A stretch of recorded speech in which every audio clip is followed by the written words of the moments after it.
এই যে এই মেশিনটা দেখতে পাচ্ছেন, এই মেশিনটার প্রবলেম হলো, আগের ভিডিওতে আপনাদের বলেছি না এই মেশিনটার প্রবলেম ছিল, ম্যাগনেটনটা খারাপ হয়ে গেছিলো।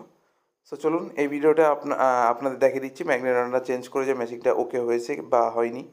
আর এই যে দেখতে পাচ্ছেন আমি প্রথমে কভারটা খুলে নিলাম, খুলে নেওয়ার পর এবার আমি ম্যাগনেটনটা ফিটিং করে নেবো। ফিটিং করে নেওয়ার পর আপনাদের দেখিয়ে দিচ্ছি। এই দেখুন ওপরে যে এক্সারসাইজগুলো রয়েছে সেই এক্সারসাইজগুলো আমি খুলে নিচ্ছি। খুলে নেওয়ার পরে এই যে দেখুন একদম সিল প্যাক ম্যাগনেটন আপনারা দেখতেই পাচ্ছেন, এই যে আপনাদের সামনেই খোলা হচ্ছে। এই যে দেখুন আমি খুলে নিলাম, খুলে নিয়ে আপনাদের দেখিয়ে দিচ্ছি। আমি সেম কোম্পানির আনিনি, যেহেতু আমি এই গ্লিঞ্চের উপর বেশি ভরসা করি, বা এই মেশিন এই যে এই ম্যাগনেটনটা বেশিরভাগ ইউজ হয় আপনাদের ওই আইএফবি, যে আইএফবিতে আছে আইএফবির মেশিনে ইউজ হয়। তার জন্য আমার এই ম্যাগনেটনের ওপর খুব ভরসা, বা এই ম্যাগনেটনটা আমার পার্সোনালি ভালো লাগে।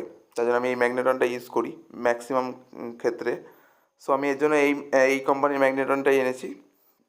আপনারা চাইলে সেম ম্যাগনেটনও পেয়ে যাবেন, কিন্তু কাস্টমারকে জিজ্ঞেস করেছিলাম যে আমার পছন্দে আনবো না আপনাদের পছন্দে আনবো, বা ম্যাশিংয়ে যা রয়েছে তাই আনবো। সো কাস্টমার বললো আমার যেটা পছন্দ বা যেটা টেকসই বেশি সেটা আমি নিয়ে আসতে। সো আমি এটাই নিয়ে এসেছি। সো এই দেখুন আমি ম্যাগনেটনটা লাগিয়ে নিয়েছি, লাগিয়ে নেওয়ার পর এবার এক্সারসাইজগুলো লাগিয়ে নিলাম।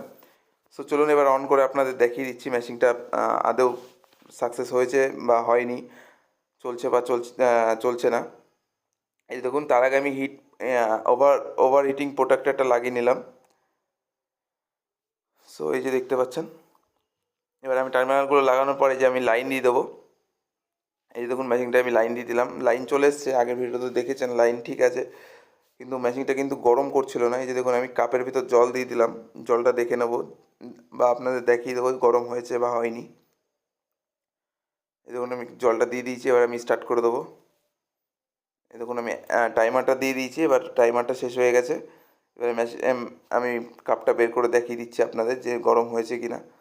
উপরে দেখুন, আশা করছি আপনারা দেখতে পাবেন, কিন্তু এখানেও না পেলে আমি দেখিয়ে দিচ্ছি আপনাদের ভালো করে। আর আমি হাতে চেক করে নিচ্ছি, হেভি গরম হয়েছে। আর এই দেখুন পুরো ধোঁয়াটা বোঝা যাচ্ছে, আশা করছি আপনারা বুঝতে পারছেন। সো মেশিনটা আমার এই দিকটা একটু নোংরা মনে হলো, তার জন্য আমি এটা ক্লিন করে দিলাম। তারপরে আমি এই যে আবার কভারগুলো লাগিয়ে দিচ্ছি যেরকমভাবে মেশিনটা ছিল। যেহেতু মেশিনটা একদম ফার্স্ট ক্লাস রেডি হয়ে গেছে, মেশিনে কোনো রকম প্রবলেম নেই আর। তবুও আপনাদের আমি সেটিং করার পর আরেকবার অন করে দেখিয়ে দিচ্ছি যে মেশিনটা কীরকম গরম হচ্ছে, বা ফুটন্ত জল আপনাদের আমি দেখিয়ে দিচ্ছি। এই যে দেখুন আমি টাইমারটা দিয়ে দিয়েছি, এবার টাইমারটা আমি বেশি দেবো, যার ফলে আপনারা দেখতে পারবেন যে মেশিনের জলটা ফুটছে। এই দেখুন টাইমার পুরো শেষ হয়ে গেছে, এবার আমি বের করে আপনাদের দেখিয়ে দিচ্ছি। এই যে দেখুন ভেতরে দেখুন ফুটছে একদম গরম জলটা, ভালো করে দেখলে আপনার খেয়াল করলে বুঝতে পারবেন। সো মেশিনের কোনো রকম প্রবলেম, মেশিন একদম ফার্স্ট ক্লাস হয়ে গেছে। Thank you for